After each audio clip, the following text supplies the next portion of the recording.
ఆయన ఆడుతున్న నాటకాలే కనపడుతున్నాయి తప్ప ప్రజల గురించి ఎక్కడ మాట్లాడారు? ఆయన ఒక్కడే నాటకాలు ఆడుతున్నాడు. మేము శుద్ధపూసలం ఖచ్చితంగా. నేను ఇంకా మీ దగ్గరకు రాలేదు, వస్తున్నాగండి. మేమేమంటున్నామంటే మేము శుద్ధపూసలము, ఖచ్చితంగా మేము శుద్ధపూసలమే. మేము ఖచ్చితంగా తెలంగాణ ప్రాంత ప్రయోజనాన్ని కాపాడే దాంట్లో మేము శుద్ధపూసలమే. అదేవిధంగా ఈ తెలంగాణ ప్రాంతాన్ని అవమానపరిచిన పవన్ కళ్యాణ్ ఈ గడ్డ మీద అడుగు ఎట్లా పెడతాడని నేను అడుగుతున్నా.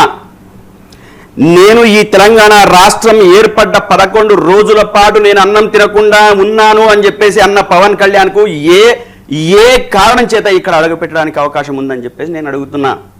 అదేవిధంగా ఈ తెలంగాణ ప్రాంతం ప్రజల దిష్టి తగిలి కోనసీమ కొబ్బరి చెట్లు ఎండిపోయినాయి అని చెప్పేసి మాట్లాడిన పవన్ కళ్యాణ్కు ఏం అర్హత ఉందని చెప్పేసి ఈ తెలంగాణ ప్రాంతంలో తిరగడానికి వస్తున్నాడు అని చెప్పేసి మాట్లాడుతున్నా. వస్తావా పవన్ కళ్యాణ్? మేమంటున్నాం నీ దిక్కు దివాణం లేకుండా చేస్తాం.